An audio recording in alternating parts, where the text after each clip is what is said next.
ಅಕ್ಷರಮಾಲ ಸಂಚಿಕೆ 10ರಲ್ಲಿ ರಾಷ್ಟ್ರ ಮೊದಲು ನೇಷನ್ ಫಸ್ಟ್ ಎಂಬ ವಿಷಯವನ್ನು ನಮ್ಮ ಮುಂದೆ ಇಡಲಿರುವವರು ಸುಮಾರು 5,000ಕ್ಕೂ ಮಿಕ್ಕಿ ತರಬೇತಿಗಳನ್ನು ನೀಡಿ ಅತ್ಯುತ್ತಮ ತರಬೇತುದಾರರಿಗೆ ನೀಡುವ ರವಿರೋಹಿ ದೇಕಾರ್ ಪ್ರಶಸ್ತಿಯನ್ನು ತಮ್ಮದಾಗಿಸಿಕೊಂಡ ಉತ್ತಮ ವಾಗ್ಮಿ, ಆಂಕರ್, ಪ್ರೋಗ್ರಾಮರ್, ಸಿಂಗರ್ ಹಾಗೂ ವೃತ್ತಿ ಜೀವನದಲ್ಲಿ ಕಾರ್ಕಳ ಇನ್ನಾದ ಎಂಬಿ ಶಾಸ್ತ್ರಿ ಪ್ರೌಢಶಾಲೆಯಲ್ಲಿ ಶಿಕ್ಷಕರೂ ಆಗಿರುವ ಶ್ರೀ ರಾಜೇಂದ್ರ ಭಟ್ ಕೆ ಜೆಸಿಐ ಇವರು. ಸ್ನೇಹಿತರೆ, ಮತ್ತೆ ನಿಮ್ಮನ್ನ ಈ ಕಾರ್ಯಕ್ರಮಕ್ಕೆ ಸ್ವಾಗತ ಮಾಡ್ತೇನೆ. ಇವತ್ತು ಕೂಡ ಬಹಳ ವಿಶೇಷವಾಗಿರ್ತಕ್ಕಂಥ ಟಾಪಿಕ್ ತಗೊಂಡು ನಿಮ್ಮ ಜೊತೆ ನಾನು ಮಾತಾಡ್ತಾ ಇದ್ದೇನೆ, ನಿಮ್ಮ ಜೊತೆ ಸಂವಾದ ಮಾಡ್ತಾ ಇದ್ದೇನೆ. ಜೊತೆಗೆ ಸಾಕಷ್ಟು ವಿಷಯಗಳನ್ನ ಯೋಚನೆ ಮಾಡಿ ನಿಮ್ಮ ಮುಂದೆ ಪ್ರೆಸೆಂಟ್ ಮಾಡ್ತಾ ಇದ್ದೇನೆ. ನನ್ನ ರಾಷ್ಟ್ರ ಯಾವುದು ಅಂತ ಕೇಳಿದ್ರೆ ನಾನು ಭಾರತ ಅಂತ ಹೇಳ್ತೇನೆ. ನಿಮ್ಮ ರಾಷ್ಟ್ರ ಯಾವುದು ಅಂತ ಕೇಳಿದ್ರೆ ಭಾರತ ಅಂತ ಹೇಳ್ತೇನೆ. ಸ್ನೇಹಿತರೆ, ಭಾರತ ಅಂತ ಹೇಳೋದು ಅದ್ಭುತವಾಗಿರ್ತಕ್ಕಂಥ ರಾಷ್ಟ್ರ, ಅದ್ಭುತವಾಗಿರ್ತಕ್ಕಂಥ ಕಲ್ಪನೆ. ನಮ್ಗೆಲ್ಲ ಗೊತ್ತಿರಬೇಕು, ಭಾರತಕ್ಕೆ ಭಾರತ ಅಂತ ಹೆಸರು ಯಾಕೆ ಬಂತು ಅಂತ ಕೇಳಿದ್ರೆ ಇದಕ್ಕೆ 101 ಎಕ್ಸಾಂಪಲ್ಸ್ ನಮ್ಮ ಹಿರಿಯರು ಕೊಡ್ತಾ ಹೋಗಿದ್ದಾರೆ. ನಂಗೆ ಇಷ್ಟವಾದ ಯಾವುದು ಅಂತ ಹೇಳಿದ್ರೆ ಭಾ ಅಂತ ಹೇಳಿದ್ರೆ ಸಂಸ್ಕೃತ ಭಾಷೆ ವಿಜ್ಞಾನ, ರಥ ಅಂತ ಹೇಳಿದ್ರೆ ಮುಳುಗಿರ್ತಕ್ಕಂಥದ್ದು. ಯಾವ ರಾಷ್ಟ್ರ ಜ್ಞಾನದಲ್ಲಿ ಮುಳುಗಿತ್ತೋ ಅದನ್ನ ಭಾರತ ಅಂತ ನಾವು ಕರೆದೆವು. ನಮ್ಗೆಲ್ಲ ಗೊತ್ತಿರಬೇಕು ಸ್ನೇಹಿತರೆ, ಜಗತ್ತಲ್ಲಿ 330ಕ್ಕೂ ಜಾಸ್ತಿ ದೇಶಗಳಿದೆ. ಆದರೆ ಭಾರತವನ್ನ ದೇಶ ಅಂತ ನಾನು ಕರೆಯುವುದಿಲ್ಲ, ಭಾರತವನ್ನ ರಾಷ್ಟ್ರ ಅಂತ ಕರೀತೇನೆ. ಜರ್ಮನ್ ದೇಶ, ರಷ್ಯನ್ ದೇಶ, ಜಪಾನ್ ದೇಶ ಅಂತ ನಾವು ಹೇಳ್ತೇವೆ ಸ್ನೇಹಿತರೆ. ಭಾರತವನ್ನ ರಾಷ್ಟ್ರ ಅಂತ ಸಂಬೋಧನೆ ಮಾಡ್ತೇವೆ. ಯಾಕೆ ಈ ರಾಷ್ಟ್ರ ಎಂಬ ಕಲ್ಪನೆ ಬಂತು ಅಂತ ಹೇಳಿದ್ರೆ, ಭಾರತ ಅಂತ ಹೇಳಿದ್ರೆ ಬರೀ ಕಲ್ಲು ಬಂಡೆಗಳು ಅಲ್ಲ, ಬರೀ ನದಿ ಸಮುದ್ರಗಳು ಅಲ್ಲ, ಬರೀ ಗಿಡಗಳು ಪರ್ವತಗಳು ಅಲ್ಲ ಸ್ನೇಹಿತರೆ. ಸೊ ಭಾರತ ಅಂತ ಹೇಳುವಂತದ್ದು ಅದ್ಭುತವಾದ ಒಂದು ಸಾಂಸ್ಕೃತಿಕ ರೂಪ. ಭಾರತಕ್ಕೊಂದು ಆತ್ಮ ಇದೆ, ಭಾರತಕ್ಕೊಂದು ಶ್ರೇಷ್ಠವಾಗಿರ್ತಕ್ಕಂಥ ಪರಂಪರೆ ಇದೆ, ಭಾರತಕ್ಕೊಂದು ಶ್ರೇಷ್ಠವಾಗಿರ್ತಕ್ಕಂಥ ಆದರ್ಶಗಳಿದೆ. ಭಾರತ ಅಂತ ಹೇಳೋದು ತತ್ವಗಳ ಆಧಾರಿತವಾಗಿ ನಿಂತಿರ್ತಕ್ಕಂಥ ಒಂದು ರಾಷ್ಟ್ರ. ಸಂತರು ಋಷಿಮುನಿಗಳು ಸೃಷ್ಟಿ ಮಾಡಿರ್ತಕ್ಕಂಥ ರಾಷ್ಟ್ರ. ಆದ್ರಿಂದ ಸ್ನೇಹಿತರೆ, ಭಾರತವನ್ನು ನಾನು ರಾಷ್ಟ್ರ ಅಂತ ಸಂಬೋಧನೆ ಮಾಡ್ತೇನೆ. ದೇಶ ಅಂತ ಸಂಬೋಧನೆ ಮಾಡೋದಕ್ಕಿಂತ ನನಗೆ ಭಾರತವನ್ನ ರಾಷ್ಟ್ರವಾಗಿ ನೋಡ್ಲಿಕ್ಕೆ ಸಾಧ್ಯವಾಗಿದೆ.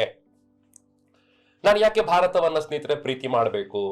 ಇದಕ್ಕೇನು ವಿಶೇಷವಾಗಿರ್ತಕ್ಕಂಥ ಕಾರಣಗಳಿದೆ. ಯಾರಾದ್ರೂ ನಿಮ್ಮನ್ನ ಪ್ರಶ್ನೆ ಮಾಡಿದಾಗ ಯಾಕೆ ಭಾರತವನ್ನ ಪ್ರೀತಿ ಮಾಡ್ತೀರಂತ ಕೇಳಿದಾಗ ನಮ್ಗೆ ಹೇಳಿ ಗೊತ್ತಾಗ್ಬೇಕು ಸ್ನೇಹಿತರೆ.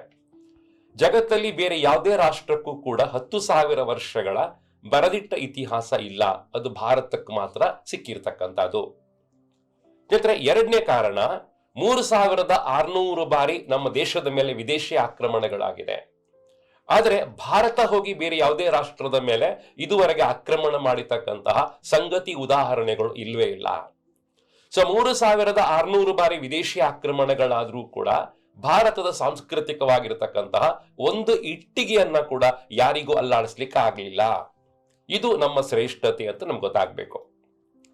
ವೈಚಾರಿಕವಾಗಿ ಶ್ರೀಮಂತವಾಗಿರ್ತಕ್ಕಂಥ ರಾಷ್ಟ್ರ, ಸಾಂಸ್ಕೃತಿಕವಾಗಿ ಶ್ರೀಮಂತವಾಗಿರ್ತಕ್ಕಂಥ ರಾಷ್ಟ್ರ, 18 ಪುರಾಣಗಳನ್ನ ಸೃಷ್ಟಿ ಮಾಡಿರ್ತಕ್ಕಂಥ ರಾಷ್ಟ್ರ, ಉಪನಿಷತ್ಗಳನ್ನ 4 ವೇದಗಳನ್ನ ಜಗತ್ತಿಗೆ ಕೊಟ್ಟಿರ್ತಕ್ಕಂಥ ರಾಷ್ಟ್ರ, 223 ವರ್ಷಗಳ ಕಾಲ ಸುದೀರ್ಘವಾಗಿರ್ತಕ್ಕಂಥ ಸ್ವಾತಂತ್ರ್ಯ ಹೋರಾಟವನ್ನ ಮಾಡಿರ್ತಕ್ಕಂಥ ರಾಷ್ಟ್ರ, ಅಹಿಂಸಾ ಮಾರ್ಗದ ಮೂಲಕ ಮತ್ತು ಹಿಂಸಾ ಮಾರ್ಗದ ಮೂಲಕ ಎರಡೂ ರೀತಿಯಿಂದ ಸ್ವಾತಂತ್ರ್ಯ ಹೋರಾಟವನ್ನ ಮಾಡಿರ್ತಕ್ಕಂಥ ರಾಷ್ಟ್ರ, ಮಹಿಳೆಯರು ಕೂಡ ಮುಂದೆ ನಿಂತು ಸ್ವಾತಂತ್ರ್ಯ ಹೋರಾಟದಲ್ಲಿ ಭಾಗವಹಿಸಿರ್ತಕ್ಕಂಥ ರಾಷ್ಟ್ರ. ಜಗತ್ತಲ್ಲಿ ಬೇರೆ ಎಲ್ಲೂ ಕೂಡ ಇಲ್ಲ ಅಂತ ಹೇಳುವಂತದ್ದು. ಜಗತ್ತಿನ ಮೊದಲ ಮಹಿಳಾ ಸ್ವಾತಂತ್ರ್ಯ ಹೋರಾಟಗಾರ್ತಿ ಯಾರು ಅಂತ ಕೇಳಿದಾಗ ರಾಣಿ ಅಬ್ಬಕ್ಕ ಅಂತ ನಾವು ಹೇಳ್ತೇವೆ ಸ್ನೇಹಿತರೆ, ಕಿತ್ತೂರು ಚೆನ್ನಮ್ಮ ಅಂತ ಹೇಳ್ತೇವೆ. ಸ್ತ್ರೀಯರು ಮುಂದೆ ನಿಂತು ಹೋರಾಟ ಮಾಡಿರ್ತಕ್ಕಂಥ ರಾಷ್ಟ್ರ ಸ್ನೇಹಿತರೆ ಜಗತ್ತಲ್ಲಿ ಬೇರೆ ಯಾವುದೂ ಇಲ್ಲ. ಇದನ್ನ ಭಾರತ ಅಂತ ಬಹಳ ಹೆಮ್ಮೆಯಿಂದ ಹೇಳ್ಕೊಳ್ಳಿಕ್ಕೆ ನನಗೆ ಸಾಧ್ಯ ಆಗ್ತದೆ. ಗುರುಕುಲ ಪದ್ಧತಿಯ ಮೂಲಕ ಶಿಕ್ಷಣವನ್ನ ಪಡೆದಿರ್ತಕ್ಕಂಥ ರಾಷ್ಟ್ರ, ನದಿಗಳು, ಪರ್ವತಗಳು, ಪ್ರಸ್ಥಭೂಮಿಗಳು ಮತ್ತು ಮಣ್ಣು, ಗುಡ್ಡ, ಪರ್ವತಗಳ ಸ್ನೇಹಿತರೆ ಹೊಂದಿರತಕ್ಕಂಥ ರಾಷ್ಟ್ರ ಭಾರತ. 130 ಕೋಟಿಯಷ್ಟು ಅಗಾಧವಾಗಿರ್ತಕ್ಕಂಥ ಮಾನವ ಸಂಪನ್ಮೂಲ ಹೊಂದಿರತಕ್ಕಂಥ ರಾಷ್ಟ್ರ. ಜಗತ್ತಲ್ಲಿ ಅತಿ ಹೆಚ್ಚು ಯುವಕರನ್ನ ಹೊಂದಿರತಕ್ಕಂಥ ರಾಷ್ಟ್ರ, ಯುವ ಶಕ್ತಿನ ಹೊಂದಿರತಕ್ಕಂಥ ರಾಷ್ಟ್ರ, ಧಾರ್ಮಿಕ ವೈವಿಧ್ಯಗಳನ್ನ ಹೊಂದಿರತಕ್ಕಂಥ ರಾಷ್ಟ್ರ. ಹಿಂದೂಗಳು, ಮುಸಲ್ಮಾನರು, ಕ್ರೈಸ್ತರು, ಸಿಖ್ಖರು ಸ್ನೇಹಿತರೆ, ಪಾರ್ಸಿಗಳು ಎಲ್ಲರೂ ಕೂಡ ಪ್ರೀತಿ ಮಾಡಿರ್ತಕ್ಕಂಥ ರಾಷ್ಟ್ರ ಭಾರತ. ಮಹಾಪುರುಷರು ಮತ್ತು ಸಂತರು ಬೆಳೆಸಿರ್ತಕ್ಕಂಥ ರಾಷ್ಟ್ರ ಭಾರತ. ಸಂತರು ಮತ್ತು ಮಹಾಪುರುಷರು, ಋಷಿ ಮುನಿಗಳು ಒಂದು ಅದ್ಭುತವಾಗಿರ್ತಕ್ಕಂಥ ಪ್ರಭಾವಳಿಯನ್ನ ತೊಡಸಿರ್ತಕ್ಕಂಥ ರಾಷ್ಟ್ರ ಭಾರತ. ಸ್ನೇಹಿತರೆ, ಇದೆಲ್ಲ ಕೂಡ ನನ್ನ ಭಾರತದ ಅಸ್ಮಿತೆಗಳು. ಇದೆಲ್ಲವೂ ಕೂಡ ನಮ್ಮೆಲ್ಲರ ಭಾರತದ ಅಸ್ಮಿತೆಗಳು. ಜಗತ್ತಿನ ಬೇರೆ ಯಾವುದೇ ರಾಷ್ಟ್ರಕ್ಕೂ ಸ್ನೇಹಿತರೆ ಈ ರೀತಿ ಪ್ರಭಾವಗಳನ್ನ ನೋಡ್ಲಿಕ್ಕೆ ನಂಗೆ ಸಾಧ್ಯ ಆಗಿಲ್ಲ.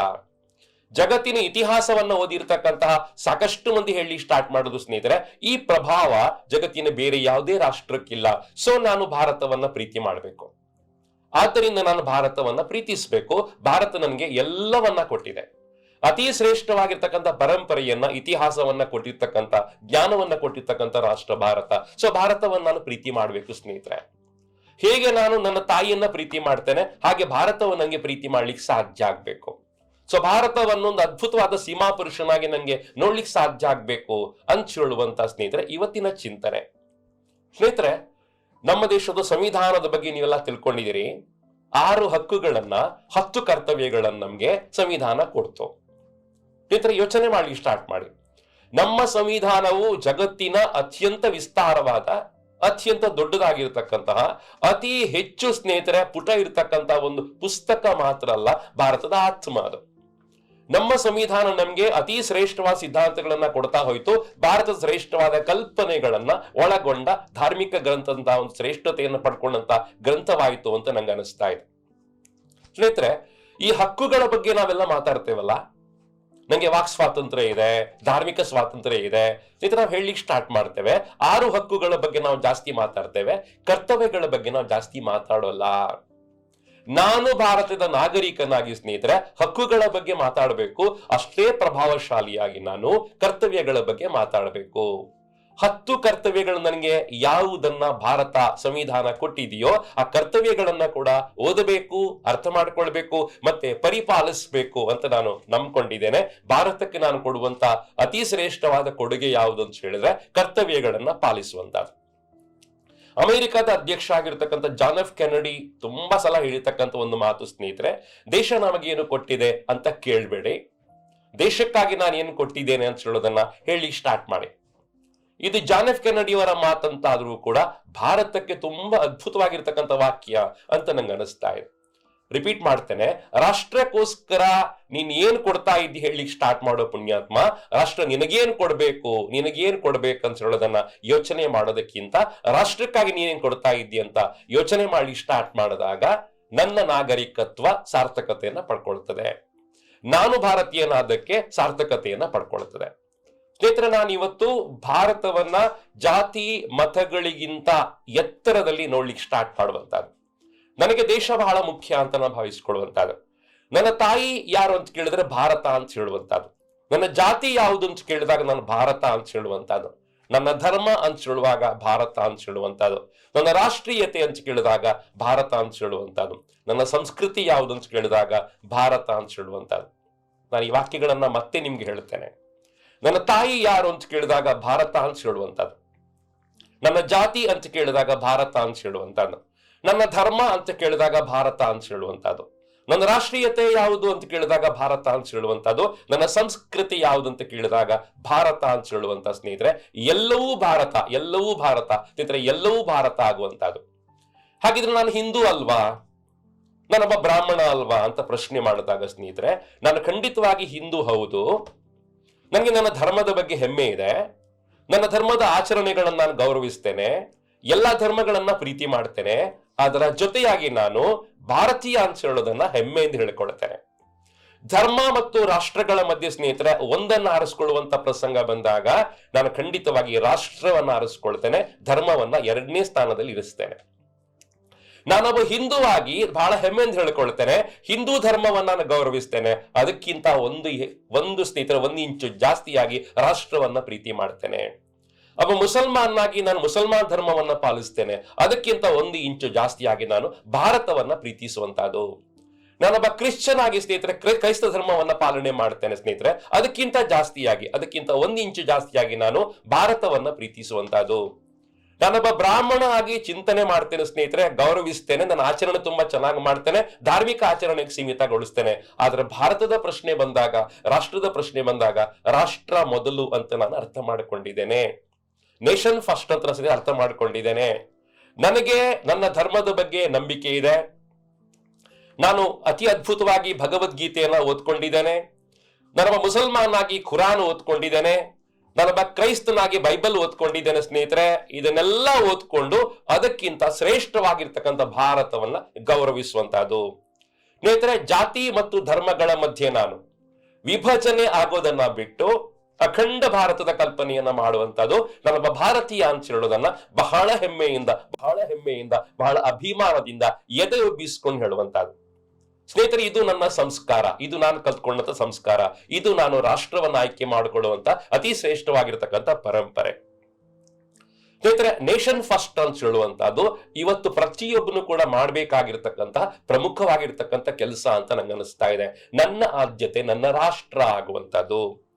ನಾನೊಬ್ಬ ಬ್ರಾಹ್ಮಣ, ನಾನೊಬ್ಬ ಗೌಡ, ನಾನೊಬ್ಬ ಒಕ್ಕಲಿಗ, ನಾನೊಬ್ಬ ಶೂದ್ರ, ಸ್ನೇಹಿತರೆ ನಾನೊಬ್ಬ ಲಿಂಗಾಯತ. ಸ್ನೇಹಿತರೆ, ಈ ರೀತಿ ವಿಭಜನೆ ಆಗೋದಕ್ಕಿಂತ, ಸ್ನೇಹಿತರೆ ಈ ರೀತಿ ವಿಭಜನೆ ಮಾಡ್ಕೊಂಡು ನೋಡೋದಕ್ಕಿಂತ ಇಡೀ ಭಾರತದ ಕಲ್ಪನೆ ಮಾಡಿಕೊಂಡು ನಾನೊಬ್ಬ ಭಾರತೀಯ ಅಂತ ಹೇಳಿದಾಗ 130 ಕೋಟಿ ಭಾರತೀಯರು ಕೂಡ ಒಂದೇ ಕಂಠದಲ್ಲಿ ಒಂದೇ ಧ್ವನಿಯಲ್ಲಿ ನಾನೊಬ್ಬ ಭಾರತೀಯ ಅಂತ ಹೇಳಲಿಕ್ಕೆ ಸಾಧ್ಯ ಆದ ಸ್ನೇಹಿತರೆ, ಎಷ್ಟೊಂದು ಅದ್ಭುತವಾಗಿರ್ತಕ್ಕಂಥ ಭಾರತವನ್ನ ಕಟ್ಲಿಕ್ಕೆ ಸಾಧ್ಯ ಇದೆ. ನಾನು ಇವತ್ತು ರಾಷ್ಟ್ರ ಪ್ರೇಮದ ಬಗ್ಗೆ ಸ್ನೇಹಿತರೆ ಬಹಳ ಪ್ರೀತಿನ ಹೇಳಲಿಕ್ಕೆ ಸ್ಟಾರ್ಟ್ ಮಾಡ್ತೇನೆ. ಇದಕ್ಕೆ ಸಾವಿರಾರು ಎಕ್ಸಾಂಪಲ್ ಸ್ನೇಹಿತರೆ ಇವತ್ತು ನನ್ನ ಹತ್ರ ಇದೆ. ನಾನು ಓದಿರ್ತಕ್ಕಂಥ ಪುಸ್ತಕ, ನಾನು ನೋಡಿರ್ತಕ್ಕಂಥ ಶ್ರೇಷ್ಠವಾಗಿರ್ತಕ್ಕಂಥ ಸ್ನೇಹಿತರ ಗ್ರಂಥಗಳು ನಂಗೆ ಅಪಾರವಾದ ಜ್ಞಾನವನ್ನ ಕೊಟ್ಟಿವೆ. ರಾಷ್ಟ್ರ ಪ್ರೇಮದ ಬಗ್ಗೆ ನಾನು ತುಂಬಾ ನಿಮ್ಗೆ ಹೇಳಲಿಕ್ಕೆ ಇಚ್ಛೆ ಪಡ್ತೇನೆ. ನಾವು ಯಾವತ್ತೂ ಕೂಡ ರಾಷ್ಟ್ರ ಪ್ರೇಮ ಅಂತ ಹೇಳುವಾಗ ಜಪಾನ್ನ ಉದಾಹರಣೆ ಕೊಡ್ತೇವೆ, ಸಿರಿಯಾದ ಉದಾಹರಣೆ ಕೊಡ್ತೇವೆ, ಲೆಬನಾನ್ನ ಉದಾಹರಣೆ ಕೊಡ್ತೇವೆ ಸ್ನೇಹಿತರೆ. ಖಂಡಿತ ಸರಿ ಇದು. ನಾವು ಬೇರೆ ರಾಷ್ಟ್ರದ ಉದಾಹರಣೆಗಳನ್ನ ಕೊಡೋದಕ್ಕಿಂತ ನನ್ನ ರಾಷ್ಟ್ರದಲ್ಲಿ ಆಗಿರ್ತಕ್ಕಂಥ ಘಟನೆಗಳು ನನ್ಗೆ ಗೊತ್ತಿದೆಯಾ? ನನ್ನ ರಾಷ್ಟ್ರದಲ್ಲಿ ಆಗಿರ್ತಕ್ಕಂಥ ಇತಿಹಾಸನ ಚೆನ್ನಾಗಿ ಓದ್ಕೊಂಡಿದ್ದೇನಾ? ಸ್ವಾತಂತ್ರ್ಯ ಹೋರಾಟದ ಬಗ್ಗೆ ನಂಗೆ ಗೊತ್ತಿದೆಯಾ? ಸುಭಾಷ್ ಚಂದ್ರ ಬೋಸ್ರ ಬಗ್ಗೆ ಗೊತ್ತಿದೆಯಾ? ವೀರ ಸಾವರ್ಕರ್ ಬಗ್ಗೆ ಗೊತ್ತಿದೆಯಾ? ಸ್ನೇಹಿತರೆ, ಯೋಚನೆಗಳನ್ನ ಮಾಡ್ಲಿಕ್ಕೆ ಸ್ಟಾರ್ಟ್ ಮಾಡಿ. ನಾನಿವತ್ತು ರಾಷ್ಟ್ರ ಪ್ರೇಮ ಅಂತ ಹೇಳುವಾಗ 1945ರಲ್ಲಿ ಬಾಂಬ್ ಬಿದ್ದಿರ್ತಕ್ಕಂಥ ಜಪಾನ್ ಉದಾಹರಣೆ ಕೊಳ್ಳಿ ಸ್ಟಾರ್ಟ್ ಮಾಡ್ತೇನೆ.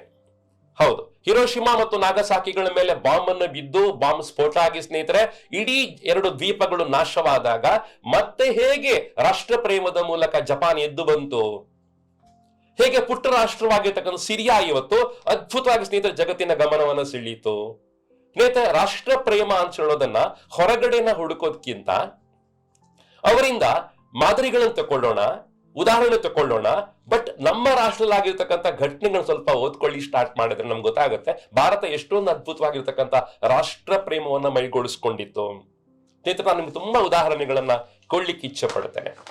ರಾಮಾಯಣದಲ್ಲಿ ರಾವಣನ ವಧೆಯಾದ ನಂತರ ಶ್ರೀರಾಮಚಂದ್ರ ಮತ್ತೆ ಅಯೋಧ್ಯೆಗೆ ಬರ್ಲಿಕ್ಕೆ ಹೊರಟಾಗ ಲಕ್ಷ್ಮಣ ಒಂದು ಮಾತನ್ನು ಹೇಳ್ತಾನೆ, ಸ್ವರ್ಣ ಲಂಕೆ ಇದು, ಜಗತ್ತಿನ ಎಲ್ಲಾ ಶ್ರೀಮಂತಿಕೆಗಳ ಲಂಕೆಯಲ್ಲಿದೆ, ನಾವು ಅಯೋಧ್ಯೆಗೆ ಮತ್ತೆ ಹೋಗೋದು ಬೇಡ, ಅಲ್ಲಿ ಹೇಗೂ ಭರತ ಆಳ್ವಿಕೆ ಮಾಡ್ತಾ ಇದ್ದಾನೆ, ನಾವಿಲ್ಲೇ ಇದ್ದು ಬಿಡೋಣ ಅಂತ ಹೇಳಿದಾಗ ಶ್ರೀರಾಮಚಂದ್ರ ದೇವರ ಬಾಯಿಂದ ಬಂದಿರತಕ್ಕಂಥ ಮಾತೇನು? ಜನನಿ ಜನ್ಮಭೂಮಿಶ್ಚ ಸ್ವರ್ಗಾದಪಿ ಗರೀಯಸಿ ಅಂತ ರಾಮಚಂದ್ರ ದೇವರು ಯಾಕೆ ಹೇಳ್ತಾರೆ? ಜನ್ಮಭೂಮಿ ನನಗೆ ತಾಯಿಗಿಂತ ಶ್ರೇಷ್ಠವಾದ್ದು, ಧರ್ಮಕ್ಕಿಂತ ಶ್ರೇಷ್ಠವಾದ್ದು ಅಂತ ಹೇಳಿ ಯಾಕೆ ಶ್ರೀರಾಮಚಂದ್ರ ದೇವರು ಹೇಳ್ತಾರೆ? ಇತರ ಯೋಚನೆ ಮಾಡಿ. ರಾಷ್ಟ್ರ ಪ್ರೇಮವನ್ನ ಜಗತ್ತಿಗೆ ತೋರಿಸ್ಕೊಟ್ಟಂತಹ ಶ್ರೀರಾಮಚಂದ್ರನ ನಾಡಲ್ಲಿ ನಾವು ಇದ್ದೇವೆ, ನಮ್ಮ ಆದರ್ಶವಾಗಿ ರಾಮಾಯಣವನ್ನು ತಕೊಂಡಿದ್ದೇವೆ. ಈ ರಾಷ್ಟ್ರ ಪ್ರೇಮ ನಮ್ಮೊಳಗೆ ಧಮನಿಗಳಲ್ಲಿ ಹರಿಬೇಕು ಅಂತ ಹೇಳುವಂತಹದ್ದು. ತ್ರಿವರ್ಣ ಧ್ವಜ ಕಣ್ಣ ಮುಂದೆ ಬಂದ ತಕ್ಷಣ ನಮ್ಮ ರಕ್ತ ಬಿಸಿ ಆಗ್ಬೇಕು ಅಂತ ಹೇಳುವಂತಹದ್ದು. ನಮ್ಮ ರಕ್ತದ ವೇಗ ಜಾಸ್ತಿ ಆಗ್ಬೇಕು, ನಮ್ಮ ಕಣ್ಣಲ್ಲಿ ಪ್ರಕಾಶ ಕಾಣಿಸ್ಬೇಕು. ಇದು ನಿಜವಾಗಿರ್ತಕ್ಕಂಥ ರಾಷ್ಟ್ರ ಪ್ರೇಮ ಅಂತ ನಂಗೆ ಅನಿಸ್ತಾ ಇದೆ. ಸ್ವಾತಂತ್ರ್ಯ ಹೋರಾಟದ ಕಾಲದಲ್ಲಿ ಸ್ನೇಹಿತರೆ ಅಲ್ಲಲ್ಲಿ ದಂಗೆಗಳಾಗಿ ಕ್ರಾಂತಿಗಳಾಗಿ ತನ್ನ ಸಾಮ್ರಾಜ್ಯ ಉಳಿದ್ರೆ ಸಾಕು, ಪಕ್ಕದ ರಾಜ್ಯ ಮುಳುಗಿದ್ರೆ ಪರವಾಗಿಲ್ಲ, ತನ್ನ ರಾಜ್ಯ ಚೆನ್ನಾಗಿದ್ರೆ ಸಾಕು ಅಂತ ಎಲ್ಲ ಅರಸರು ಕೂಡ ತುಂಡು ಅರಸರು ಕೂಡ ತಮ್ಮ ಸಾಮ್ರಾಜ್ಯವನ್ನ ರಕ್ಷಣೆ ಮಾಡ್ಲಿಕ್ಕೆ ಹೊರಟಾಗ ಇಡೀ ದೇಶಕ್ಕೆ ಸ್ವಾತಂತ್ರ್ಯ ಹೋರಾಟದ ಕಲ್ಪನೆ ಕೊಟ್ಟಿರ್ತಕ್ಕಂಥವರು ವೀರ ಸಾವರ್ಕರ್ ಅವರು. ನಮ್ಗೆ ಗೊತ್ತಾಗ್ಬೇಕು, 1857ನೇ ಇಸ್ವಿಯ ಸಿಪಾಯಿ ದಂಗೆಯನ್ನ ಬ್ರಿಟಿಷ್ ಅದನ್ನ ಸಿಪಾಯಿ ದಂಗೆ ಅಂತ ಕರೀತಾರೆ. ಅದರ ಸಾವರ್ಕರ್ ಹೇಳ್ತಾರೆ ಸಿಪಾಯಿ ದಂಗೆ ಅಲ್ಲ, ಅದು ಮೊದಲ ಸ್ವಾತಂತ್ರ್ಯ ಸಮರ, first war of Indian independence ಅಂತ ಕರೀತಾರೆ. ಹೌದು ಸ್ನೇಹಿತರೆ, ಒಂದು ಸಾಮ್ರಾಜ್ಯ ತನ್ನ ಅಸ್ತಿತ್ವಕ್ಕಾಗಿ ಹೋರಾಟವನ್ನ ಮಾಡ್ತಾ ಇರುವಾಗ, ಒಂದು ರಾಜ್ಯ ತನ್ನ ಸಾಮ್ರಾಜ್ಯವನ್ನ ಉಳಿಸ್ಕೊಳ್ಳಿ ಪ್ರಯತ್ನ ಮಾಡುವಾಗ ಇದು ಹೋರಾಟ ಅಲ್ಲ, ಸ್ವಾತಂತ್ರ್ಯ ಹೋರಾಟ ಗುರಿ ಮುಟ್ಟೋದಿಲ್ಲ, ಇಡೀ ಭಾರತ ಒಂದಾಗ್ಬೇಕು. ಉತ್ತರ ಭಾರತ, ದಕ್ಷಿಣ ಭಾರತ, ಪೂರ್ವ ಭಾರತ, ಪಶ್ಚಿಮ ಭಾರತ ಸ್ನೇಹಿತರೆ ಒಂದಾಗಿ ಹೋರಾಟವನ್ನ ಮಾಡಬೇಕು ಅಂತ ಹೇಳಿ ಇಡೀ ಭಾರತಕ್ಕೆ ಕರೆಯನ್ನ ಕೊಟ್ಟಿರ್ತಕ್ಕಂಥ ವೀರ ಸಾವರ್ಕರ್ ಅವರು ಅದನ್ನ ಮೊದಲ ಸ್ವಾತಂತ್ರ್ಯ ಸಮರ ಅಂತ ಕರೆದ್ರು. ಸ್ನೇಹಿತರೆ ನಿಜವಾಗಿ ಸ್ವಾತಂತ್ರ್ಯ ಹೋರಾಟದ ಪರಿಕಲ್ಪನೆ ಮೂಡಿದ್ದು 1857 ಇಸ್ವಿಯ ಸ್ವಾತಂತ್ರ್ಯ ಹೋರಾಟದ ಮೊದಲ ಘಟನೆ ಆದ ನಂತರ. ಸ್ನೇಹಿತರೆ ಯೋಚನೆ ಮಾಡಿ, ಸ್ವಾತಂತ್ರ್ಯ ಹೋರಾಟದ ಕಾಲದಲ್ಲಿ ದಶಕಗಳ ಕಾಲ ವೀರ ಸಾವರ್ಕರ್ ಅವರು ಕರಿನೀರಿನ ಶಿಕ್ಷೆಗೆ ಯಾಕೆ ಒಳಗಾದ್ರು? ಉಸಿರು ಕಟ್ಟುವಂತ ಜೈಲೊಳಗೆ ಕೂತ್ಕೊಂಡು ಸ್ನೇಹಿತರೆ ಯಾಕೆ ತನ್ನ ಬದುಕಿನ ಶ್ರೇಷ್ಠವಾಗಿರ್ತಕ್ಕಂಥ ವರ್ಷಗಳನ್ನ ಕಳೆದ್ರು? ಮನಸ್ಸಲ್ಲಿರ್ತಕ್ಕಂಥ ಭಾವನೆ ರಾಷ್ಟ್ರ ಮೊದಲು, ನನ್ನ ಕುಟುಂಬ ಮೊದಲಲ್ಲ, ನನ್ನ ಧರ್ಮ ಮೊದಲಲ್ಲ, ರಾಷ್ಟ್ರ ಮೊದಲು ಸ್ನೇಹಿತರೆ. ಇದನ್ನ ತೋರಿಸ್ಕೊಟ್ಟಿರ್ತಕ್ಕಂಥವ್ರು ವೀರ ಸಾವರ್ಕರ್ ಅವರು. ಕುಟುಂಬಕ್ಕೆ ಶ್ರೇಷ್ಠವಾಗಿರ್ತಕ್ಕಂಥ ಹಿರಿಯ ಮಗನಾಗಿ ಜನಿಸಿ ICS ಪರೀಕ್ಷೆನ, ಇಂಡಿಯನ್ ಸಿವಿಲ್ ಸರ್ವಿಸ್ ಪರೀಕ್ಷೆಯನ್ನ ಬರೆದು ಬ್ರಿಟಿಷ್ ಸರ್ಕಾರದಲ್ಲಿ ಒಬ್ಬ ಕಲೆಕ್ಟರ್ ಆಗುವಂತ, ಜಿಲ್ಲಾಧಿಕಾರಿ ಆಗುವಂತ ಪವರ್ ಅನ್ನು ಹೊಂದಿರತಕ್ಕಂಥ ಸುಭಾಷ್ ಚಂದ್ರ ಬೋಸ್ ಅವರು ಯಾಕೆ ತನ್ನ ಡಿಗ್ರಿ ಪತ್ರವನ್ನ ಹರಿದು ಹಾಕೊಂಡು ಸ್ವಾತಂತ್ರ್ಯ ಹೋರಾಟಕ್ಕೆ ಧುಮುಕಿದ್ರು? ಯೋಚನೆ ಮಾಡಿ. ತನ್ನ ತಂದೆ ತಾಯಿ ಬಿಟ್ಟು ಹೋಗಿರ್ತಕ್ಕಂಥ ಆಸ್ತಿಯನ್ನೆಲ್ಲ ಸಮಾಜಕ್ಕೆ ಧಾರ ಎರೆದು ICS ಸರ್ಟಿಫಿಕೇಟ್ ಸ್ನೇಹಿತರ ಹರಿದು ಹಾಕೊಂಡು ಯಾಕೆ ಸ್ವಾತಂತ್ರ್ಯ ಹೋರಾಟಕ್ಕೆ ಧುಮುಕಿದ್ರು ಸ್ನೇಹಿತರೆ? ನೇಷನ್ ಫಸ್ಟ್ ಅಂತ ಹೇಳುವಂತದ್ದು, ರಾಷ್ಟ್ರ ಮೊದಲು ಹೇಳುವಂತದ್ದು ಸ್ವಾತಂತ್ರ್ಯ ಹೋರಾಟದ ಶ್ರೇಷ್ಠವಾಗಿರ್ತಕ್ಕಂಥ ಕಲ್ಪನೆಯಾಗಿತ್ತು. ನಮ್ಮ ಕ್ರಾಂತಿಕಾರಿಗಳಾಗಿರ್ತಕ್ಕಂಥ ಭಗತ್ ಸಿಂಗ್ ಅವರು, ಚಂದ್ರಶೇಖರ್ ಆಜಾದ್ ಅವರು, ಅಶ್ಫಾಕ್ ಉಲ್ಲಾ ಸ್ನೇಹಿತರೆ ಯೋಚನೆ ಮಾಡಿ, ರಾಮ್ ಪ್ರಸಾದ್ ಬಿಸ್ಮಿಲ್ಲಾ ಅವರು, ಇವರೆಲ್ಲ ಸ್ನೇಹಿತರೆ ರಾಷ್ಟ್ರ ಮೊದಲು ಅಂತ ಹೇಳಿ ಆತ್ಮಾಹುತಿ ಮಾಡ್ಕೊಂಡಿರ್ತಕ್ಕಂಥವ್ರು. ಸ್ನೇಹಿತರೆ ಹುತಾತ್ಮರಾಗುವ ತುಡಿತವನ್ನ ಹೊಂದಿರತಕ್ಕಂಥ ಭಗತ್ ಸಿಂಗ್ ಅವರು. ಸ್ನೇಹಿತರೆ ಯೋಚನೆ ಮಾಡಿ, ನಾನು ಮತ್ತೆ ನಿಮ್ಗೆ ಉದಾಹರಣೆ ಕೊಡ್ತಾ ಹೋಗ್ತೇನೆ. ಸ್ವಾತಂತ್ರ್ಯ ಹೋರಾಟದ ಕಾಲದಲ್ಲಿ ಸ್ವಾತಂತ್ರ್ಯದ ಬೆಂಕಿಯಲ್ಲಿ ಉರಿದು ಹೋಗಿರ್ತಕ್ಕಂತಹ ಸುಭಾಷ್ ಚಂದ್ರ ಬೋಸ್ ಅವರು, ಭಗತ್ ಸಿಂಗ್ ಅವರು, ಚಂದ್ರಶೇಖರ್ ಆಜಾದ್ ಅವರು, ರಾಮ್ ಪ್ರಸಾದ್ ಬಿಸ್ಮಿಲ್ಲಾ ಅವರು ಸ್ನೇಹಿತರೆ ಇವರು ಯಾರು ಕೂಡ ಸ್ವಾತಂತ್ರ್ಯದ ಬೆಳಕನ್ನು ನೋಡ್ಲೇ ಇಲ್ಲ. ಇವರು ಯಾರು ಸ್ನೇಹಿತರೆ ಸ್ವಾತಂತ್ರ್ಯ ಸಿಗುವಾಗ ಭಾರತದಲ್ಲಿ ಇರಲೇ ಇಲ್ಲ. ಅವರು ಯಾರು ಪ್ರಧಾನಮಂತ್ರಿ ಆಗಿಲ್ಲ, ಯಾರ ಮಂತ್ರಿಗಳು ಕೂಡ ಆಗ್ಲಿಲ್ಲ. ಯಾಕೆ ಹೋರಾಟವನ್ನ ಮಾಡಿದ್ರು? ರಾಷ್ಟ್ರ ಮೊದಲು, ರಾಷ್ಟ್ರಕ್ಕೆ ಸ್ವಾತಂತ್ರ್ಯ ಬೇಕು, ರಾಷ್ಟ್ರ ತನ್ನ ಅಸ್ಮಿತೆಯನ್ನ ಕಂಡುಕೊಳ್ಬೇಕು, ರಾಷ್ಟ್ರದ ಪ್ರಭುತ್ವ ಸಂಪಾದನೆ ಆಗ್ಬೇಕು. ಸ್ನೇಹಿತರೆ ಯೋಚನೆ ಮಾಡಿ, ಕ್ರಾಂತಿಕಾರಿಗಳು ಯಾರು ಕೂಡ ಸ್ವಾತಂತ್ರ್ಯ ಸಿಗುವಾಗ ಸ್ವಾತಂತ್ರ್ಯ ಬೆಳಕನ್ನು ನೋಡ್ಲಿಲ್ಲ, ಆದ್ರೆ ಸ್ವಾತಂತ್ರ್ಯಕ್ಕೋಸ್ಕರ ಹೋರಾಟವನ್ನ ಮಾಡಿದ್ರು. ಸ್ನೇಹಿತರೆ ಜಮೀನ್ದಾರನ ವಂಶದಲ್ಲಿ ಹುಟ್ಟಿರ್ತಕ್ಕಂತಹ, ತುಂಬಾ ಆಸ್ತಿ ಹೊಂದಿರತಕ್ಕಂತಹ ಒಬ್ಬ ವ್ಯಕ್ತಿ, ಅವರನ್ನ ಕಾರ್ನಾಡು ಸದಾಶಿವರಾವ್ ಅಂತ ಕರೀತಾರೆ. ತಮ್ಮ ಆಸ್ತಿಯನ್ನೆಲ್ಲ ಬಡವರಿಗೆ ಹಂಚಿ, ಕೃಷಿ ಭೂಮಿಯನ್ನೆಲ್ಲ ಬಡವರಿಗೆ ಹಂಚಿ ಯಾಕೆ ಸ್ವಾತಂತ್ರ್ಯ ಹೋರಾಟ ಮಾಡಿದ್ರು? ಸಾಯುವಂತ ಹೊತ್ತಲ್ಲಿ ಅವ್ರ ಹತ್ರ 1 ಇಂಚು ಜಾಗ ಸ್ನೇಹಿತರೆ ಇಲ್ಲದೆ ಹೋಯ್ತಲ್ಲ. ಸ್ನೇಹಿತರೆ ಅಂಥವ್ರು ಯಾಕೆ ಹೋರಾಟ ಮಾಡಿದ್ರು ಅಂತ ಹೇಳಿದ್ರೆ, ಆಗದ ಕ್ರೈಸಿಸ್ ಹೇಗಿತ್ತು ಅಂದ್ರೆ, ಸ್ವಾತಂತ್ರ್ಯ ಬೇಕು ಭಾರತಕ್ಕೆ, ರಕ್ತವನ್ನ ಚೆಲ್ಲೋದರ ಮೂಲಕ ಆದ್ರೂ ಸ್ವಾತಂತ್ರ್ಯ ಪಡೀಬೇಕು, ನನ್ನ ಪ್ರಾಣವನ್ನ ಬಲಿ ಕೊಡಾದ್ರೂ ಸ್ವಾತಂತ್ರ್ಯವನ್ನ ಪಡೀಬೇಕು. ಸ್ನೇಹಿತರೆ ಈ ತುಡಿತ ನೇಷನ್ ಫಸ್ಟ್ ಅಂತ ಹೇಳುವಂತ ತುಡಿತವನ್ನ ಗಟ್ಟಿ ಮಾಡಿರ್ತಕ್ಕಂಥದ್ದು. ಸ್ನೇಹಿತರೆ ಎಲ್ಲಾ ಸ್ವಾತಂತ್ರ್ಯ ಹೋರಾಟಗಾರರು ಕೂಡ, ನಮ್ಮ ದೇಶದ ಎಲ್ಲಾ ಸೈನಿಕರು ಕೂಡ ನಮ್ಮ ದೇಶ ಮೊದಲು ಅಂತ ಭಾವಿಸ್ಕೊಳ್ತಾರೆ. ಸ್ನೇಹಿತರೆ ಕಾರ್ಗಿಲ್ ವಾರಲ್ಲಿ ದುಡಿದಿರ್ತಕ್ಕಂತಹ, ರಕ್ತ ಚೆಲ್ಲಿರ್ತಕ್ಕಂಥ, ಪ್ರಾಣ ಕೊಟ್ಟಿರ್ತಕ್ಕಂಥ ಸೈನಿಕರನ್ನ ಮಾತಾಡಿಸಿದಾಗ ನಮ್ಗೆ ಗೊತ್ತಾದ್ಯೇನು ಅಂತ ಹೇಳಿದ್ರೆ, ರಾಷ್ಟ್ರ ಮೊದಲು, ನನ್ನ ಮನೆ, ನನ್ನ ಕುಟುಂಬ, ನನ್ನ ಧರ್ಮ, ನನ್ನ ಜಾತಿ ಸ್ನೇಹಿತರೆ ಯಾವುದು ಮೊದಲಲ್ಲ, ನನ್ನ ರಾಷ್ಟ್ರ ಮೊದಲು ಅಂತ ಹೇಳೋದನ್ನ ಎಷ್ಟೊಂದು ಚೆನ್ನಾಗಿ ಸ್ನೇಹಿತರೆ ಪ್ರಕಟಪಡಿಸ್ತಾ ಹೋದ್ರು. ಸ್ನೇಹಿತರೆ ವಾಘಾ ಬಾರ್ಡರ್ ಅಂತ ಒಂದು ಬಾರ್ಡರ್ ಇದೆ, ಭಾರತ ಪಾಕಿಸ್ತಾನದ ಬಾರ್ಡರ್ ಅದು. ಅಲ್ಲಿಗೆ ಹೋದಾಗ ನನ್ನ ಸಂಜೆ ಹೊತ್ತಿನಲ್ಲಿ ಪೆರೇಡ್ ಆಗ್ತಾ ಇತ್ತು. ನಾನು ಭಾರತೀಯ ಸೈನಿಕರನ್ನ ಕೇಳಿದೆ, ಆಚೆ ಕಡೆ ಇರತಕ್ಕಂತಹ ಪಾಕಿಸ್ತಾನ ಸೈನ್ಯ ಇದೆ, ಈಚೆ ಕಡೆ ಭಾರತೀಯ ಸೈನ್ಯ ಇದೆ, ಅವರು ಬೇರೆ ಬೇರೆ ಸಮವಸ್ತ್ರಗಳನ್ನ ಹಾಕೊಂಡಿದ್ದಾರೆ. ಹಬ್ಬಗಳು ಬಂದಾಗ ಜೊತೆಯಾಗಿ ಆಚರಣೆ ಮಾಡ್ತಾರೆ, ಪರಸ್ಪರ ಶುಭಾಶಯಗಳನ್ನು ಹಂಚಿಕೊಳ್ತಾರೆ, ಪರಸ್ಪರ ಮಾತಾಡ್ತಾರೆ. ಆದ್ರೆ ಯುದ್ಧ ಭೂಮಿಗೆ ಬಂದಾಗ ನಾನು ಕೇಳಿದ ಪ್ರಶ್ನೆ ಅವರನ್ನ, ವಾರ ಫ್ರಂಟಿಗೆ ಬಂದಾಗ ನೀವ್ ಹೇಗಿರ್ತೀರಿ? ಹೌದಲ್ಲ? ಸೊ ನನ್ನ ಕಣ್ಣು ಮುಂದಿರ್ತಕ್ಕಂಥ ಮುಸಲ್ಮಾನ ಸಹೋದರನ ರಂಜಾನಿಗೆ ಶುಭಾಶಯ ಕೋರ್ತೇನೆ ನಾನು. ಸೊ ಯುಗಾದಿ ಹಬ್ಬಕ್ಕೆ ಬಂದಾಗ ನಮ್ಗೆ ಶುಭಾಶಯ ಕೊಡ್ತಾರೆ, ದೀಪಾವಳಿ ಜೊತೆಗೆ ಆಚರಣೆ ಮಾಡ್ತೇವೆ. ಯುದ್ಧ ಭೂಮಿಗೆ ಬಂದಾಗ ನಾನು ಭಾರತೀಯನಾಗಿ ಯೋಚನೆಗಳನ್ನ ಮಾಡ್ತೇನೆ. ಯಾವ ಮುಸಲ್ಮಾನ ನನಗೆ ರಂಜಾನ್ ಹಬ್ಬಕ್ಕೆ ಶುಭಾಶಯ ಕೋರ್ತಾನೆ, ಯಾವ ಹಿಂದೂ ಸಹೋದರ ನನಗೆ ದೀಪಾವಳಿ ಹಬ್ಬಕ್ಕೆ ಸಪೋರ್ಟ್ ಮಾಡ್ತಾನೆ, ಆದ್ರೆ ಯುದ್ಧ ಭೂಮಿಗೆ ಬಂದಾಗ ನೇಷನ್ ಫಸ್ಟ್ ಅಂತ ಭಾವಿಸ್ಕೊಳ್ತೇವೆ. ಇವತ್ತಿಗೂ ನನ್ನ ಕಿವಿಲಿರ್ತಕ್ಕಂಥ ಮಾತು ಸ್ನೇಹಿತರೆ, ಸೈನಿಕರು ಹೇಳಿದ ಮಾತು, ನಂಗೆ ರಾಷ್ಟ್ರ ಮೊದಲು ಸ್ನೇಹಿತರೆ, ರಾಷ್ಟ್ರ ಮೊದಲು, ನನ್ಗೆ ರಾಷ್ಟ್ರ, ನನ್ನ ರಾಷ್ಟ್ರ ಮೊದಲು. ಒಬ್ಬ ರೈತ ರಾಷ್ಟ್ರ ಮೊದಲು ಅಂತ ಹೇಳ್ತಾನೆ, ಒಬ್ಬ ಸೈನಿಕ ರಾಷ್ಟ್ರ ಮೊದಲು ಅಂತ ಹೇಳ್ತಾನೆ, ಒಬ್ಬ ಸ್ವಾತಂತ್ರ್ಯ ಹೋರಾಟಗಾರ ರಾಷ್ಟ್ರ ಮೊದಲು ಅಂತ ಹೇಳ್ತಾನೆ. ಸ್ನೇಹಿತರೆ ಇದು ನಮ್ಮ ಕಲ್ಪನೆ ಆಗ್ಬೇಕು. ಸೊ ಇಡೀ ಭಾರತದ ಕಲ್ಪನೆ ನಮ್ಮ ಕಣ್ಣ ಮುಂದೆ ಬಂದಾಗ ನನ್ನ ಜಾತಿ, ನನ್ನ ಧರ್ಮ, ನನ್ನ ಬುಡಕಟ್ಟು ಸ್ನೇಹಿತರೆ, ಇದನ್ನ ಮೀರಿ ನಂಗೆ ಯೋಚನೆಗಳನ್ನ ಮಾಡ್ಲಿಕ್ಕೆ ಸಾಧ್ಯ ಆಗತ್ತಾ? ರಾಷ್ಟ್ರ ಮೊದಲು ಅಂತ ಕಲ್ಪನೆ ಸಾರ್ಥಕ ಆಗ್ತದೆ. ನಾನು ನಿಮ್ಮಲ್ಲಿ ವಿನಂತಿ ಮಾಡ್ಕೊಳ್ತೇನೆ ಸ್ನೇಹಿತರೆ, ಸೊ ನನ್ನ ಭಾರತದಷ್ಟು ಪ್ರಭಾವಳಿ ಇರ್ತಕ್ಕಂಥ ರಾಷ್ಟ್ರ ಜಗತ್ತಲ್ಲಿ ಬೇರೆ ಯಾವುದೂ ಇಲ್ಲ. ಇಡೀ ಜಗತ್ತಲ್ಲಿ ಇವತ್ತು ಆತ್ಮ ಇರತಕ್ಕಂಥ ರಾಷ್ಟ್ರಗಳನ್ನ ಪಟ್ಟಿ ಮಾಡ್ತಾ ಹೋದಾಗ ನನ್ನ ಭಾರತ ಮೊದಲ ಪ್ಲೇಸ್ ಅಲ್ಲಿ ಕಾಣಿಸ್ಕೊಳ್ತದೆ. ನನ್ನ ಭಾರತಕ್ಕೆ ಅತ್ಯಂತ ಪುರಾತನವಾಗಿರ್ತಕ್ಕಂಥ ಇತಿಹಾಸ ಇದೆ. ನನ್ನ ಭಾರತಕ್ಕೆ ಅತಿ ಶ್ರೇಷ್ಠವಾಗಿರ್ತಕ್ಕಂಥ ಪರಂಪರೆ ಇದೆ. ನನ್ನ ಭಾರತಕ್ಕೆ ರಕ್ತ ಚೆಲ್ಲದೆ ಇರತಕ್ಕಂಥ ಒಂದು ವಿಶೇಷವಾಗಿರ್ತಕ್ಕಂಥ ಪ್ರಭಾವಳಿ, ಅಸ್ಮಿತೆ ಇದೆ. ನನ್ನ ಭಾರತವನ್ನು ನಾನು ಪ್ರೀತಿ ಮಾಡ್ತೇನೆ. ನನ್ನ ಭಾರತವನ್ನ ಪ್ರೀತಿ ಮಾಡ್ಲಿಕ್ಕೆ ನನ್ಗೆ ಯಾರು ಹೇಳ್ಕೊಡ್ಬೇಕು ಅಂತಿಲ್ಲ. ನನ್ನ ಭಾರತೀಯತೆ, ನನ್ನ ರಾಷ್ಟ್ರ ಪ್ರೇಮ ರಕ್ತದಲ್ಲಿ ಅಡಕವಾಗಿದೆ ಸ್ನೇಹಿತರೆ. ಆದ್ರಿಂದ ನನ್ನ ಭಾರತವನ್ನು ನಾನು ಪ್ರೀತಿ ಮಾಡ್ತೇನೆ. ಸ್ನೇಹಿತರೆ, ನನ್ನ ರಾಷ್ಟ್ರ ಪ್ರೇಮವನ್ನು ಪ್ರಕಟ ಮಾಡ್ಲಿಕ್ಕೆ ನಾನು ಏನ್ ಮಾಡ್ಬೇಕು? ಪ್ರಶ್ನೆಗಳನ್ನ ನೀವು ಕೇಳಬೇಕು ನನ್ಗೆ ಇವತ್ತು. ನನ್ನ ರಾಷ್ಟ್ರ ಪ್ರೇಮವನ್ನು ನಾನು ಪ್ರಕಟ ಪಡಿಸ್ಬೇಕು. ಮನಸ್ಸಿನೊಳಗೆ ಇಟ್ಕೊಳ್ಳೋದು ಮಾತ್ರ ಅಲ್ಲ, ಅದನ್ನ ಪ್ರಕಟ ಪಡಿಸ್ಬೇಕು. ಏನ್ ಮಾಡ್ಬೇಕು ನಾನು? ನನ್ನ ಮಟ್ಟದಲ್ಲಿ ಯೋಚನೆ ಮಾಡ್ಲಿಕ್ಕೆ ಸ್ಟಾರ್ಟ್ ಮಾಡಿ ಸ್ನೇಹಿತರೆ. ಹರೇಕಳ ಹಾಜಬ್ಬನ ಹಾಗೆ ನಮ್ಗೆ ಶಾಲೆಗಳನ್ನ ಕಟ್ಲಿಕ್ಕೆ ಸಾಧ್ಯವಾಗದೆ ಹೋಗ್ಬಹುದು. ಸಾಲಮರ ತಿಮ್ಮಕ್ಕನ ಹಾಗೆ ನಂಗೆ ರಸ್ತೆ ಬದಿಯಲ್ಲಿ ಸಾಲು ಸಾಲು ಮರಗಳನ್ನ ಕಟ್ಲಿಕ್ಕಾಗದೆ ಹೋಗ್ಬಹುದು. ಸುನೀತಾ ಕೃಷ್ಣನ್ ಹಾಗೆ ಸ್ನೇಹಿತರು ನನಗೆ ಇವತ್ತು ಶ್ರೇಷ್ಠವಾಗಿರ್ತಕ್ಕಂಥ ಮಹಿಳೆಯರನ್ನ ಸಂರಕ್ಷಣೆ ಮಾಡ್ಲಿಕ್ಕಾಗದೆ ಹೋಗ್ಬಹುದು. ರತನ್ ಟಾಟಾ ಹಾಗೆ 1,500 ಕೋಟಿಯನ್ನ ಭಾರತಕ್ಕೆ ದಾನ ಮಾಡ್ಲಿಕ್ಕೆ ನನಗೆ ಸಾಧ್ಯವಾಗದೆ ಹೋಗ್ಬಹುದು. ಚಾರ್ಮಾಡಿ ಹಸನಬ್ಬನ ಹಾಗೆ ನನಗೆ ಆಕ್ಸಿಡೆಂಟ್ ಆಗಿರ್ತಕ್ಕಂಥವರನ್ನ ಹೆಗಲ್ ಮೇಲೆ ಹೊತ್ಕೊಂಡು ಆಸ್ಪತ್ರೆ ಸಾಗಿಸ್ಲಿಕ್ಕೆ ಆಗದೆ ಹೋಗ್ಬಹುದು. ಆದ್ರೆ ನಾನೊಬ್ಬ ಭಾರತೀಯನಾಗಿ, ನಾನೊಬ್ಬ ಭಾರತದ ವಾರಿಯರ್ ಆಗಿ, ನಾನೊಬ್ಬ ಭಾರತದ ಒಬ್ಬ ಯೋಧನಾಗಿ ಸ್ನೇಹಿತರೆ ಏನ್ ಮಾಡ್ಲಿಕ್ಕೆ ಸಾಧ್ಯ ಇದೆ?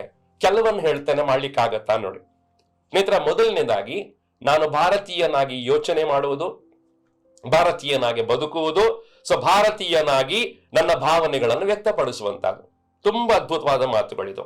ಸೊ ಲಿವ್ ಆಸ್ ಭಾರತೀಯ, ಫೀಲ್ ಆಸ್ ಭಾರತೀಯ ಮತ್ತು ಥಿಂಕ್ ಆಸ್ ಭಾರತೀಯ, ಇದು ನನ್ನ ಕಲ್ಪನೆ ಸ್ನೇಹಿತರೆ. ಸೊ ಭಾರತದ ಬಗ್ಗೆ ಯೋಚನೆಗಳನ್ನ ಮಾಡ್ಲಿಕ್ಕೆ ಸ್ಟಾರ್ಟ್ ಮಾಡಿ ನಾವೆಲ್ಲ ಇದನ್ನ ಮಾಡ್ಲಿಕ್ಕೆ ಸಾಧ್ಯ ಇದೆ ಅಂತ ನಂಗೆ ಅನಿಸ್ತಾ ಇದೆ ಸ್ನೇಹಿತರೆ. ಎರಡನೇದು ಸ್ವದೇಶಿ ವಸ್ತುಗಳನ್ನು ಬಳಸ್ಕೊಳ್ಳುವಂತದ್ದು.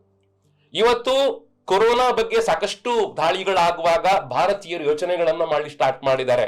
ನಮ್ಗೆ ಚೀನಾದ ಉತ್ಪನ್ನಗಳು ಬೇಡ, ಜಪಾನ್ ಉತ್ಪನ್ನಗಳು ಬೇಡ, ನಮ್ಗೆ ಜರ್ಮನಿಯಿಂದ ಬಂದಿರತಕ್ಕಂಥ ವಸ್ತುಗಳು ಬೇಡ, ಕೇವಲ ಭಾರತೀಯ ಉತ್ಪನ್ನಗಳನ್ನ ಬಳಸ್ಕೊಳ್ಳುವಂತದ್ದು. ರಾಜೀವ್ ದೀಕ್ಷಿತ್ ಅವರು ಮಹಾನ್ ಯೋಚನೆಕಾರರು, ಭಾರತವನ್ನ ಬೆಳೆಸಿರ್ತಕ್ಕಂಥವ್ರು. ಅವರು ಪಟ್ಟಿ ಮಾಡಿ ಕೊಟ್ಟಿದ್ದಾರೆ, ಯಾವುದು ಸ್ವದೇಶಿ, ಯಾವುದು ವಿದೇಶಿ. ಸೊ ಇನ್ನು ಮುಂದಕ್ಕೆ ಭಾರತೀಯರಾಗಿ ನಾನು ಸ್ವದೇಶಿ ವಸ್ತುಗಳನ್ನ ಮಾತ್ರ ಬಳಸ್ಕೊಳ್ಬೇಕು ಅಂತ ನೀವು ಯೋಚನೆ ಮಾಡಿದರೆ ನೇಷನ್ ಫಸ್ಟ್ ಸಾರ್ಥಕ ಆಗ್ತದೆ. ಜಾತಿ ಮತಗಳನ್ನ ಮೀರಿ ನಾನು ಭಾರತೀಯನಾಗಿ ಯೋಚನೆಗಳನ್ನ ಮಾಡಿ ಸ್ಟಾರ್ಟ್ ಮಾಡುವಂಥದ್ದು.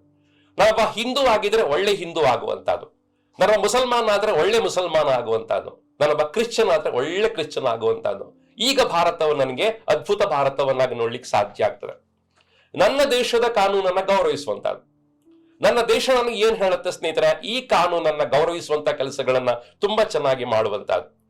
ನನ್ನ ದೇಶಕ್ಕೆ ನಾನು ಕಟ್ಟಬೇಕಾಗಿರ್ತಕ್ಕಂಥ ತೆರಿಗೆಯನ್ನ ಸಕಾಲಕ್ಕೆ ಸೂಕ್ತವಾಗಿ ಪೂರ್ತಿಯಾಗಿ ಸ್ನೇಹಿತರೆ ಕಟ್ಟಲಿಕ್ಕೆ ಪ್ರಯತ್ನ ಮಾಡುವಂತದ್ದು.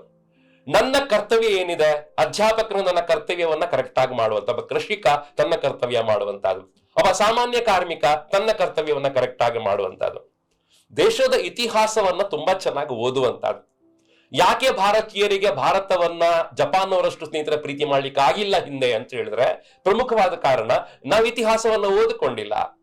ಸ್ನೇಹಿತರೆ, ಇತಿಹಾಸವನ್ನ ಓದ್ಕೊಂಡಿಲ್ಲ ಅಂತಾದ್ರೆ ಇತಿಹಾಸವನ್ನ ಕ್ರಿಯೇಟ್ ಮಾಡ್ಲಿಕ್ಕೆ ಆಗೋದಿಲ್ಲ.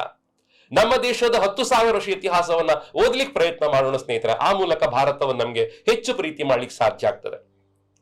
ಮುಖ್ಯವಾದ ಸ್ನೇಹಿತರೆ, ಬಿಕ್ಕಟ್ಟುಗಳು ಬಂದಾಗ ಭಾರತದ ಪರವಾಗಿ ನಿಲ್ಲುವಂತದ್ದು, ಕೈಲಾಗಿರ್ತಕ್ಕಂಥ ಸೇವೆಯನ್ನ ಮಾಡುವಂತದ್ದು.